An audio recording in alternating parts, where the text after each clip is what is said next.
Sebagai negara yang berbatasan langsung dengan Rafah dan merupakan bagian dari Liga Arab, memiliki posisi yang strategis dalam konflik ini. Namun, sikap Mesir terhadap situasi pengungsi di Rafah tampaknya tidak jelas atau bisa dianggap diam saja. Mesir tampaknya terjepit antara keinginan untuk menentang serangan Israel dan kebutuhan untuk menjaga hubungan baik dengan rezim kolonial Zionis tersebut.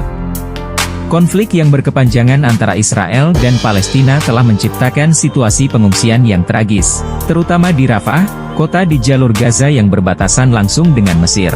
Serangan militer Israel yang brutal telah memaksa banyak penduduk jalur Gaza mengungsi. Kini sebagian besar pengungsi itu berada di Rafah untuk menyelamatkan diri. Namun Israel juga terus menggempur Rafah dengan serangan udara hingga menewaskan banyak pengungsi.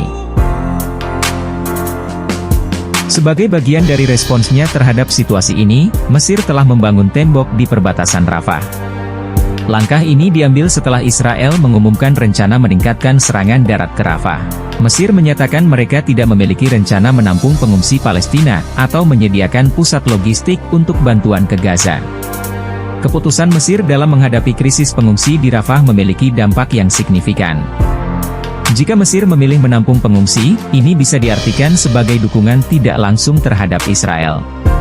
Sebaliknya, jika Mesir menolak pengungsi, ini bisa diartikan sebagai penelantaran terhadap rakyat Palestina yang berada dalam situasi sulit akibat genosida Israel. Yang pasti, pengungsi Palestina membutuhkan bantuan dan dukungan dari komunitas internasional. Oleh karena itu, komunitas internasional harus bekerja sama untuk mencari solusi yang adil dan berkelanjutan untuk konflik ini dan membantu pengungsi Palestina. Dorong gencatan senjata sejauh ini yang dilakukan Mesir adalah mendorong gencatan senjata antara Israel dan pejuang Palestina di jalur Gaza. Kairo berharap pembicaraan yang diprakarsai Qatar dapat menyepakati gencatan senjata di Gaza sebelum dimulainya bulan puasa Ramadan. Perundingan gencatan senjata di Gaza telah berlangsung di Paris sejak pekan lalu, tampaknya merupakan upaya paling serius selama berminggu-minggu ini untuk menghentikan pertempuran di daerah kantong Palestina antara pasukan Israel dan Hamas dan untuk menjamin pembebasan sandera Israel dan warga asing.